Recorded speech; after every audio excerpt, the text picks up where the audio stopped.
Olá pessoal, vou falar para vocês sobre a força de atrito. Então dá uma olhada nessas animações aqui.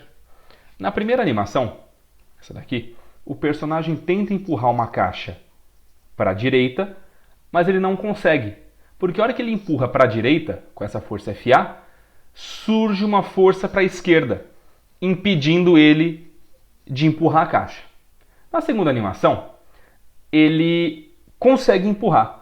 Ele faz uma força FA para a direita, mas tem uma força FF para a esquerda atrapalhando o movimento dele, tá certo? Então na primeira situação, ele tenta deslizar a caixa e não consegue, porque uma força impede, e na segunda situação, ele consegue deslizar a caixa, mas tem uma força atrapalhando. Essa força é a força de atrito. Então quando que vai ter força de atrito?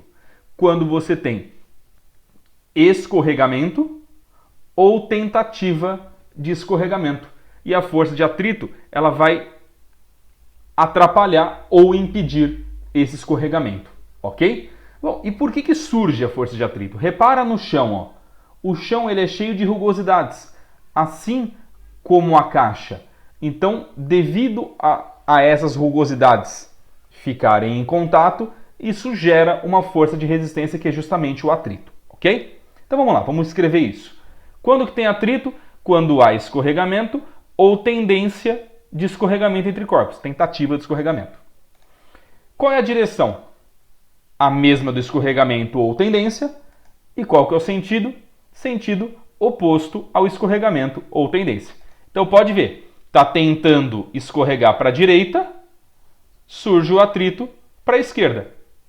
Está escorregando, nessa daqui, está escorregando para a direita. Então vai ter o atrito para a esquerda. Só que eu preciso que você perceba uma coisa. No primeiro caso, não está escorregando. Está apenas tentando, tem apenas uma tendência. No segundo caso, está escorregando. Então a gente vai dividir o atrito em dois. Um é quando só tem tendência de escorregamento e o outro é quando tem escorregamento mesmo, ok? Então vamos começar por esse caso aqui. Quando não tem escorregamento, só tem tentativa. Aí vai ser o atrito estático. Mas vamos dar uma olhada aqui, ó. Atrito estático. Então, imagina a seguinte situação.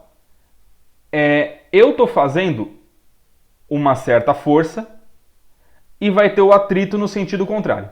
Se eu fizer qual é a força que tem que surgir para impedir o movimento? Bom, se eu faço tem que surgir para o sentido contrário. Aí se eu fizer 2, quanto tem que surgir para impedir o escorregamento? Tem que ser 2. Então, você começa a perceber que o atrito estático ele vai ter um valor variável. Ele vai ter o valor mínimo necessário para impedir o deslizamento. Não faz sentido ele ter um valor fixo. Imaginar, eu quero falar que o atrito estático ele vale 10. Mas e se eu fizer somente 2? Imagina, eu vou ter 2 para um lado, 10 para o outro, vai surgir uma resultante, e não é assim que funciona, tá certo? Então, qual que vai ser a ideia do atrito estático? Ele vai ter o valor mínimo necessário para impedir o deslizamento, ok? Então, ó, fiz 1, ele vale 1, fiz 2, ele vale 2, fiz 2,5, ele vale 2,5, ok? Só que isso tem um limite. Então, ele vai ter um valor variável do mínimo necessário para impedir o deslizamento. Só que ele vai crescer até um certo limite. É apenas esse limite que a gente vai calcular pela fórmula, tá certo? Então vai ter uma fórmula para calcular. Só que essa fórmula ela não vai calcular o atrito estático, ela vai calcular o atrito estático máximo, o limite. Então até quanto eu posso fazer para que não deslize? Nesse meu exemplo aqui, ó, ele vale 2,5. Então, ó, fiz 1 vale 1. Fiz 2 vale 2, fiz 2,5 vale 2,5. Se eu fizer 2,6, eu venci esse máximo do atrito estático. E aí o corpo passa a deslizar, tá certo? Então, ó, vamos anotar isso que é muito importante. O atrito estático é quando não tem deslizamento, apenas tendência. Ele vai ter um valor variável, ele vai ter um valor mínimo necessário para impedir o deslizamento. Ele vai variando de valor. Só que isso vai crescer até um valor limite. E pela fórmula, eu vou calcular justamente esse valor limite. Pela fórmula eu calculo o valor do atrito estático máximo.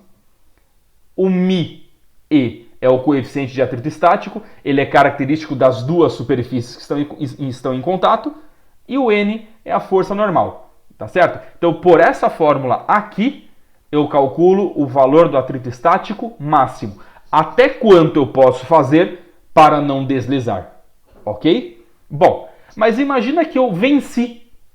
Eu fiz mais do que o atrito estático máximo, eu ganhei do atrito estático máximo.